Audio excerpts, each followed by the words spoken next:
Sebab tu bila korban ni kita nak cari sembelih haiwan, nak cari lembu, nak cari kambing, cari yang terbaik. Ni duk cari yang paling murah. Bila masjid kata ni, harga dia satu bahagian RM950, tapi kambing ada lembu besar. Lembu besar. Mahal ya. Mahal RM950. Masjid tu ada 800 je, 800 setengah, itu murah sikit.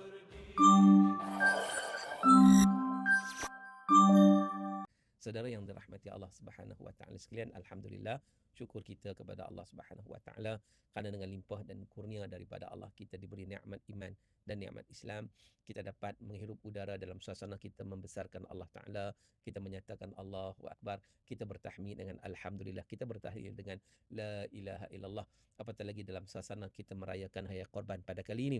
Tuan-tuan yang dirahmati Allah, tajuk DSM kita dari studi mufti kita pada kali ini ialah berkaitan dengan berkorban atau terkorban. Itu tajuknya. Apa maksudnya berkorban atau terkorban? Ramai di kalangan kita yang melaksanakan ibadah korban. Alhamdulillah, ia merupakan satu ibadah yang paling baik yang dilakukan pada 10 Zulhijjah, hari raya Aidil Adha itu. Itu raya korban itu, Yauman Nahri itu, iaitu tidak ada amalan yang lebih baik pada 10 Zulhijjah melainkan amalan menumpahkan darah melaksanakan ibadah korban. Cumanya kita perlu faham dalam konteks korban ini, saudara. Korban yang bagaimana? Sebab hari ini kedapatan ada orang dia melaksanakan korban, dia cari yang paling murah. Apakah maksud mencari yang paling murah itu menempati konsep pengorbanan yang sebenar? Dia sebenarnya bila kita sebut korban ni, kita bukan sekadar menyembelih haiwan ternakan, tapi bagaimana kita nak mengorbankan kepada Allah Subhanahu Wa Taala sesuatu yang terbaik. Sebab itu dalam sejarah pengorbanan di mana anak-anak Nabi Adam alaihissalam, Habil dan Qabil, ketika mana diuji oleh Allah Subhanahu Wa Taala untuk melaksanakan korban, maka Habil memberi korban yang terbaik yang dia ada, kibas yang paling besar, yang paling elok, sebagai satu manifestasi pengorbanan yang datang dari jiwa dan raga. Manakala Qabil dia bagi yang kat tanaman gandum yang dia tak mau dah, yang buruk-buruk, dia korban cara macam tu. Akhirnya Allah menerima korban Habil. Kerana korban itu bukan semata-mata fizikal, tetapi bagaimana yang kita persembahkan kepada Allah Subhanahu Wa Taala.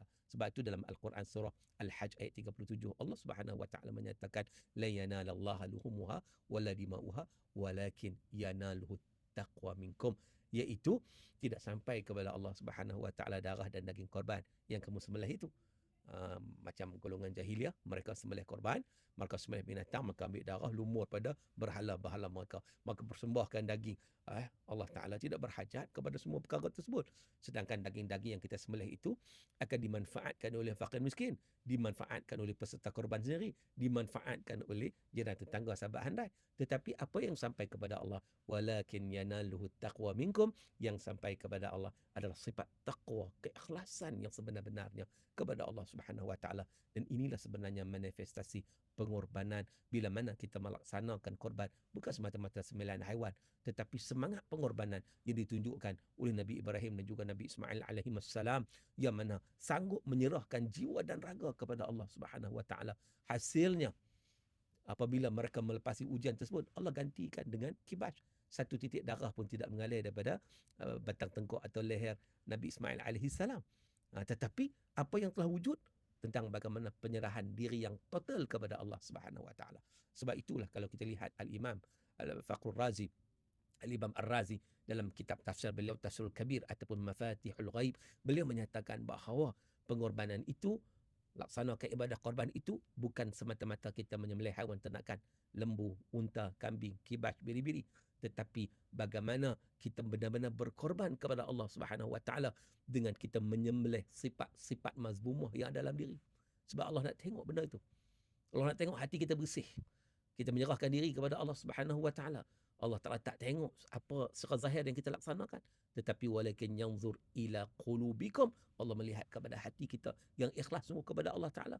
Maka disebut Imam Ar-Razi, dia kata bagaimana kita bukan sekadar nak sembelih secara fizikal, tapi kita sembelih sifat ego, sifat sombong, sifat kedekut, sifat dendam, sifat hasad, sifat-sifat mazmumah yang bersarang dalam jiwa, dalam hati manusia ni. Ini adalah semangat daripada pengorbanan yang kita laksanakan. Sebab itu bila mana kita nak buat pengorbanan semata-mata kerana Allah Subhanahu Wa Taala, pengorbanan dilakukan tanpa syarat. Sebab itu Siti Hajar ketika mana nak ditinggalkan bersama Nabi Ismail, waktu itu kecil lagi, di satu padang pasir, biwadin ghairi zizra'in. Waktu itu Mekah ni satu wadi, satu lembah yang satu tumbuhan pun tak ada.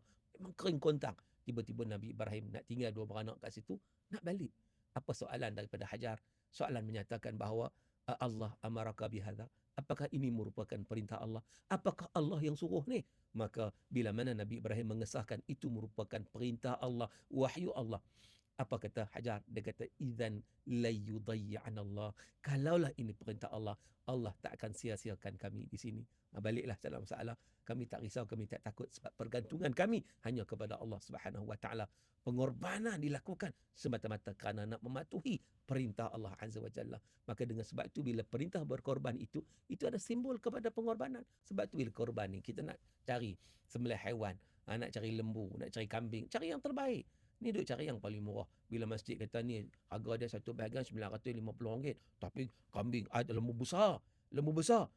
Mahal ya. Mahal RM950. Masjid tu ada 800 je, 800 setengah, itu murah sikit. Betul lah murah, tapi lembu kecil sikit. Tak kisahlah kecil, saya kata murah. Itu yang cari. Itu belum lagi, ada kat luar negara RM290. Baik kita ambil yang tu murah, janji murah. Jadi mana nilai pengorbanan? Pengorbanan itulah kita nak buat yang terbaik.